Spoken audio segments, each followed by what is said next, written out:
Hi, I'm Bill Bradley. Join me for a recent excerpt of American Voices.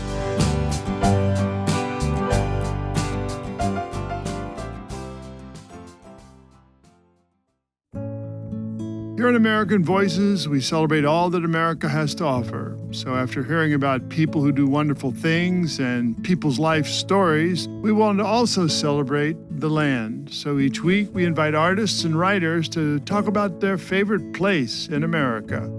Well, this time, we'll hear from John Fugelsang. He's a comedian and host of the Sirius show, Tell Me Everything. You can hear it weekdays from 2 to 5 East on SiriusXM Insight, Channel 121. Here's John Fugelsang on his favorite place in the country. My name is John Fugelsang, and my favorite place in America would probably have to be Washington Square Park in New York's Greenwich Village. The park is almost 10 acres. It's a public park in Greenwich Village, surrounded by New York University. It's famous for many reasons, as being a place of 60s counterculture. And it's famous for being both an institution of civic life and for being an institution of anti-institution counterculture. When I was young, I saw a picture of a very young Bob Dylan sitting on the grass in Washington Square Park. And I thought, that's where I want to go. And I wound up going to NYU, where my dad had gone. I had never actually seen the park until I think I was 16. And my father was taking me in to meet an advisor at NYU about coming there for undergrad. We were walking down West 3rd Street and turned a corner, and suddenly there it was, the gigantic Washington Square Arch in person. And it wasn't like I loved it and chose it. It felt like I was called to live here and soak up this community. I went there in the 80s. So I was a generation removed from the 1960s protests that took place there. But I got to have a front row seat for the 80s activism of AIDS activists, ACT UP, groups like that who would do a lot in Washington Square Park. And the park I saw as a way where I didn't have to try to be cool. It was about individuality. The park, to me, at age 16, looked like a place where I could go and be myself and either be accepted for that or not care if I wasn't. It was strange for me because I always felt a lot more accepted in Washington Square Park than I felt at NYU.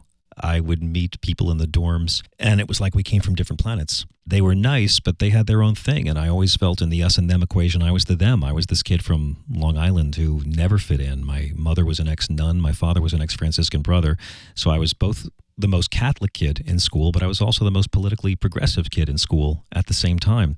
So I never fit in anywhere as a kid. I was too Christian for the hipsters, and I was too progressive for the Christians. But I'd go to Washington Square Park, and I'd find people to talk to.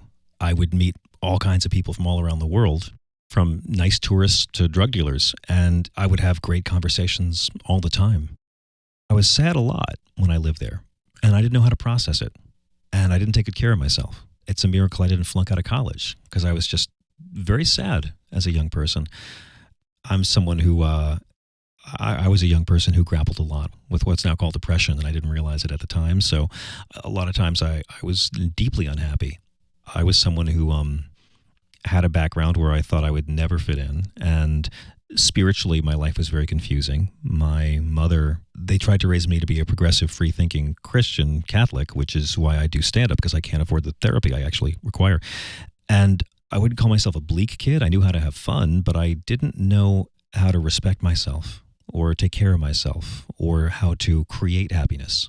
I kept waiting for someone else to bestow it upon me rather than making it for me. But I was never sad when I went to this park. I got out of my head every time I went there.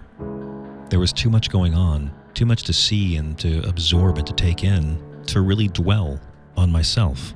So years before I had therapy or things to try to make sense of my negative cycles, I had this place where I could go, where my own failings and shortcomings didn't really bother me because I felt lit up with promise.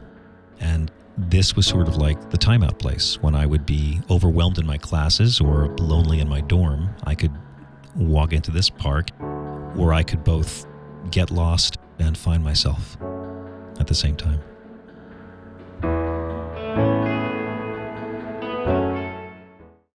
Thank you for listening to American Voices here on my YouTube channel. For more interviews celebrating the goodness and creativity of the American people, click the subscribe button below.